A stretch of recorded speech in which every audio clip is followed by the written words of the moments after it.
Welcome to the New England Business Alliance Member Spotlight. Today, I'm very, very happy to present Matt Roseman with PC and Mac Services. Matt, give us a show. I will certainly do that. Jenny said, run, Forrest, run. So that's what I did. I ran. If you want your technology to run like Forrest, I can make it like peas and carrots. So just like my buddy there in the background, we all have technology here. And it doesn't always play nice.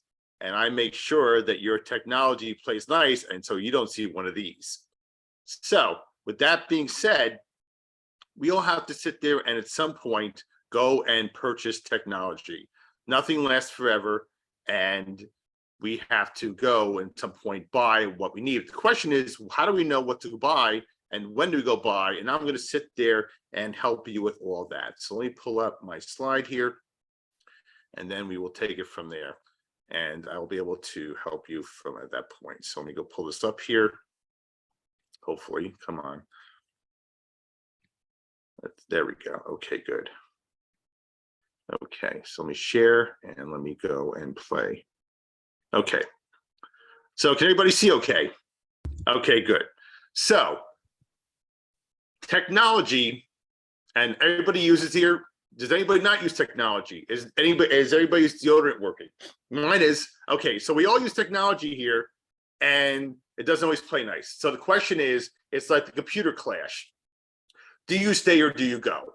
So if your technology is so old school, it's preschool, that you hear the ghost of Scotty saying, but Captain, I'm giving her all she's got. I can't push her any faster. I think it's time that you actually need to sit there and go upgrade. So the question is, when does that occur? And I'm going to help walk you through this. Almost like the who do you in the Blowfish version, I'm going to hold your hand. So based on what you see there, of course, my bar is in the way here.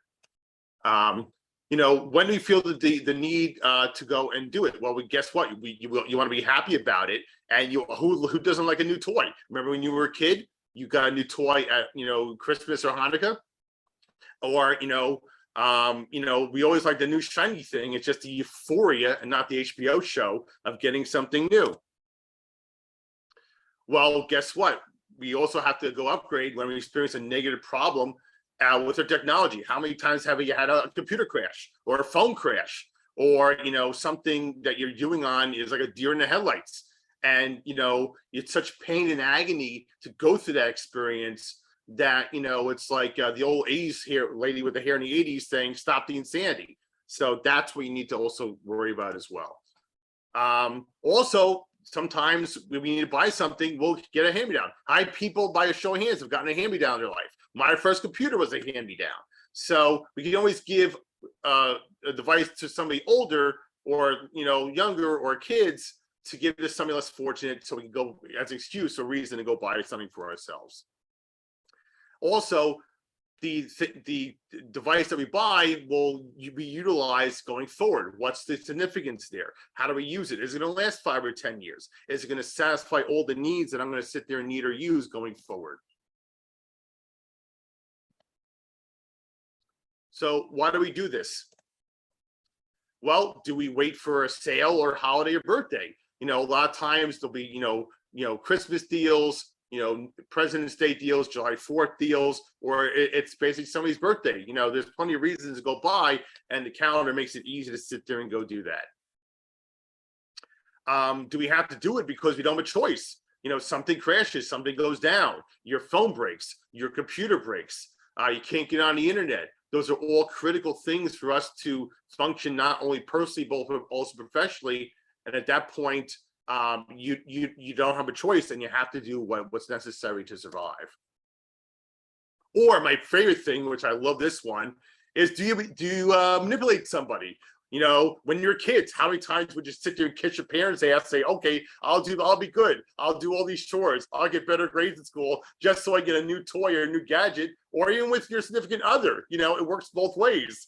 So those are all different ways that we sit there and get something to go buy a new house. Or if you're a gold digger, that also makes it easy too. Pimping ain't easy. So Or unfortunately, if you're on the other spectrum, and you're on a budget, can you have to wait till you can financially sit there and do so to go and to buy something new? And okay, well, we have our old devices, are they worth any money? Can we trade it in? And how much are they worth to sit there and to buy a newer or bigger model here?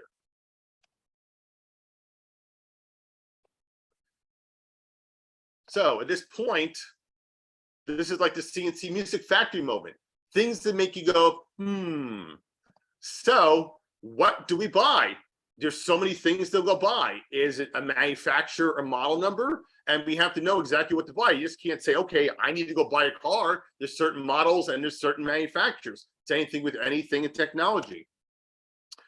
What features or shortcomings does that technology contain? Nothing is perfect. Everything is a compromise. What's going to make you feel comfortable in your own zone, and what's going to feel right based on who you are, your needs, and your future needs as well. And you got to sit there and do your homework. How does this model compare to other models from the same manufacturer competitor? So you have to make sure that you're making the right purchase the first time around. And of course, where do we go purchase this and get the best deal possible? Well, dun dun dun. So how do we do all this? Well, guess what? You got to sit there and do your research. And guess what? The internet's a great place to actually go do this. I think we've all heard of it vaguely. So, but how do you know where to start? Well, let me give you a little tech tidbit. CNET is a great site to get started. Think of CNET like the free version of Consumer Reports. You get a whole bunch of different reviews for computers, electronics, refrigerators, cars, coffee makers, you named it, they've earned it. And plus, you can even get programs on the store. So just like Kendrick Lamar has hustle in his DNA, well, I coupon in my DNA, since I'm Jewish and it comes to the territory. So I know how to save money. So guess what? Honey is a great coupon code that you can put into your web browser, and it'll help save you money when you're going out and about shopping online for different products. So when you go check out, Honey kicks in, finds the coupon codes, saves you money. Work smarter, not harder, and save some guilt at the same time. So the next process of all this is, okay, well, now it's time to shop. What exactly do you do? So the question is, what store do you buy from? Because not only are you buying from the store, you're buying their reputation, and how are they going to support you, not only when you're buying the product, but when you actually may have a problem, you need to return it and get your money back. So do you buy online or locally? There are pros and cons. You buy locally, you get to touch everything. You get to feel everything out. It's easy to return. You buy online, it could be more expensive or it could be cheaper, but unfortunately, you don't have the luxury of easily giving back and having to ship it back or incur the time and expense to get your money back, what have you. Also, what is the purchasing exchange rate and return policies? How easy did it make it to return something? Is the restocking fee?